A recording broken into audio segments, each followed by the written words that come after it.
What's going on, everyone? Chris from Pickdawgz.com here with the Wraparound. We're going to be breaking down the NHL action going down Tuesday, December 5th, 2023. Before we get into it, though, if you like this content, please make sure you drop a thumbs up. Subscribe to our channel. Really appreciate all the love and support you guys have given the Wraparound. Up over 100 million views here up on our YouTube channel. Could not have done it without you guys and your love and support, so thank you so much for that. Again, if you're looking for my best bets on the board, head over to pickdawgz.com, click the premium picks tab at the top of the page. We'll get you guys paid. You know, we had a decent day on Monday with the NHL. Let's try to make you guys some money. You know, Christmas, the holiday season, just around the corner. And, you know, we all know Christmas presents can be expensive. So I want to make you guys some money. So make sure you head on over to pickdawgz.com. And like I said, click on those, check out those premium picks. I promise you guys, you won't regret it. But anyways, you know, let's get into it. We got an 8-game NHL card on Tuesday, picking up right where we left off on Monday. You ready? I'm ready. Let's get into it.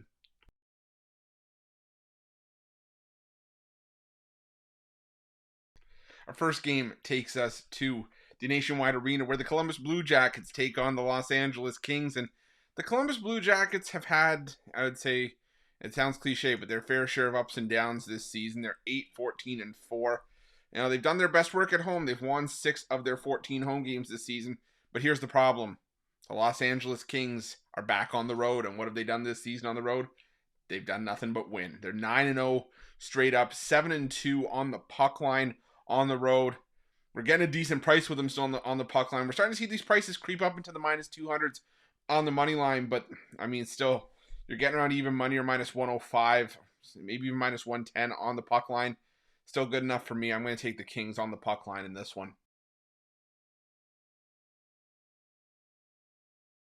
Now we head to the Canadian Tire Center, where the Ottawa Senators take on the New York Rangers. And same thing as, you know, the last game we talked about. You have a team that's had their ups and downs in the Ottawa Senators, who are 9-10 so far this season.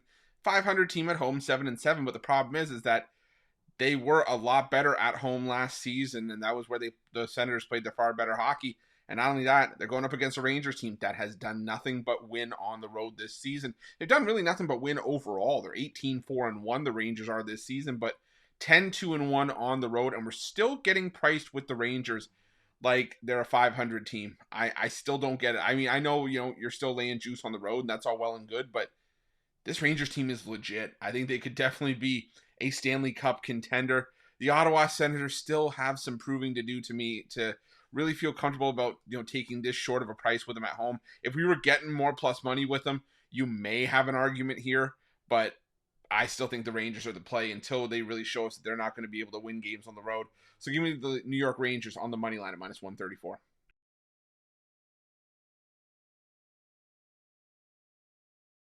Up next, we head to the UBS Arena, where the New York Islanders take on the San Jose Sharks. And, you know, this is an interesting matchup. The San Jose Sharks finally getting their first road win of the season.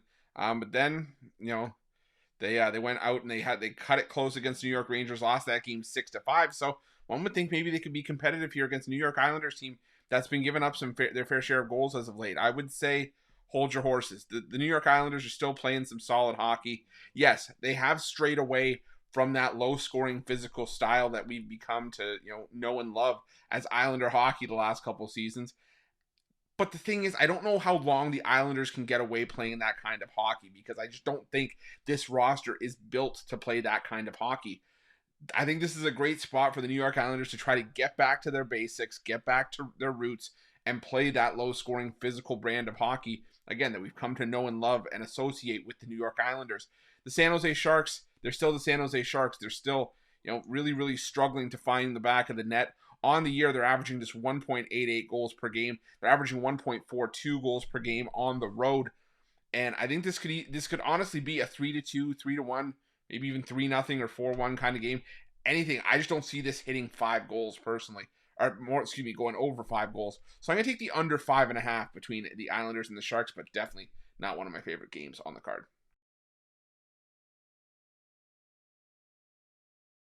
Now we head to the KeyBank Arena, where the Buffalo Sabres take on the Detroit Red Wings, an Atlantic Division matchup. And, you know, I like what the Buffalo Sabres have done in spots, but even the fact that they've owned the Detroit Red Wings in the last 4 meetings, winning all 4 last year by a combined score of 26.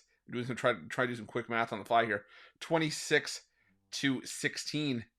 Oh, I still can't get behind the Sabres here. Again, they still, to me, just look really, really lost. Without Tage Thompson in the lineup, he is the heart and soul of this Buffalo offense. What really makes them go. And the Detroit Red Wings, they're just flat out playing the better hockey right now. They've won back-to-back games in 5 of their last 6. The Sabres have lost 3 straight in 7 of their last 10. Yeah, we're getting to what I feel is the better team at the better price. Well, I shouldn't say the better price, but a good price, all things considered. So give me the Detroit Red Wings on the money line in this one.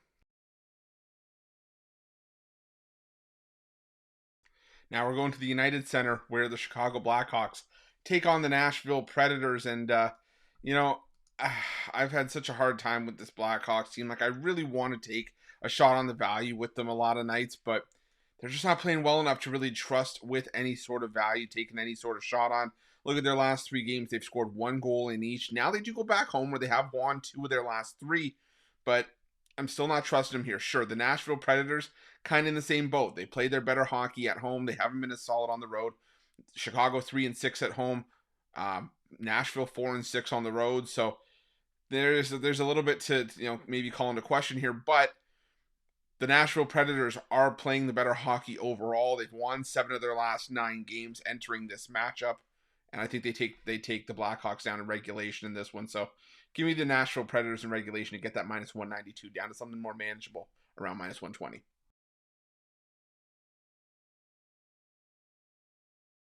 Now we head to the Scotiabank Saddledome where the Calgary Flames take on the Minnesota Wild.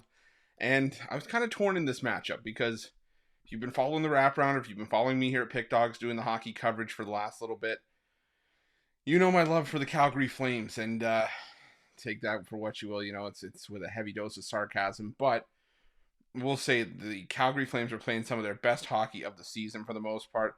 They have won 6 of their last 10 games. They did fall against the Vancouver Canucks last time out by a final score of 4-3. But head-to-head, they have won 6 of the last 8 meetings with the Minnesota Wild.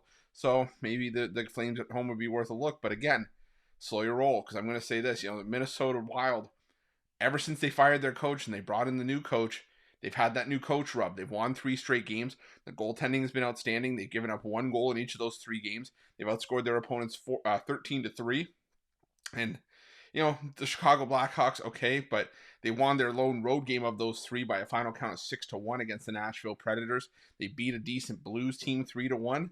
And I think we can get some decent value here with the Wild. It's crazy. The Wild have lost 11 of their last 12 as an underdog, but yet they're still at a coin flip price in this one. I think the line's telling us where we need to be. I'm going to take the Wild in this one at minus 108.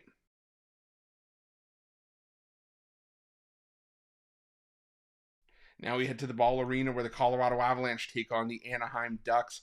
And it's a rematch from a matchup that we just saw a couple nights ago as the Anaheim Ducks pulled off the upset 4-3 over the Colorado Avalanche in a shootout. And I'll tell you, that game, Colorado jumped out to an early 3-1 lead. 2 goals in the second period from Anaheim brought it to 3-3. And Colorado just really could not get anything going in the later stages of that game. They outshot Anaheim in the second and third periods 21-18. So you just couldn't get anything past John Gibson in that game, who was standing on his head for most of it. But the Avalanche rarely lose 4 games in a row. They did it twice last season, which was very uncharacteristic for them. But again, this is a Colorado Avalanche team that I think is just a far better team here. The Anaheim Ducks are going to, be that blind squirrel that finds a nut every once in a while. But at the end of the day, this is still an Anaheim Ducks team that had been struggling. They had lost 8 in a row going into that game. And 1 win, like I said, blind squirrel's going to find a nut. So more often than not, the Avalanche win that game and win that game convincingly. I think they get the bounce back here. And I think they win this one by a couple. I'm going to take the Colorado Avalanche on the puck line in this one.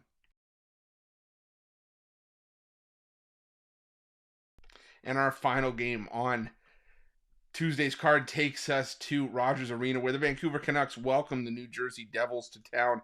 And 2 teams that have had, a bit of a rough patch as of late, or at least maybe if it's not a rough patch, and it's an inconsistent patch. The New Jersey Devils coming in, they had their 3-game win streak snapped with a 6-3 loss to the San Jose Sharks of all teams in their last matchup. The Devils got their teeth kicked in by San Jose in that game. And the Vancouver Canucks alternating wins and losses in each of their last 8 games after a 4-3 road win over Calgary in their last game. So can make the case either way here, and that's why this game is kind of lying towards a coin flip.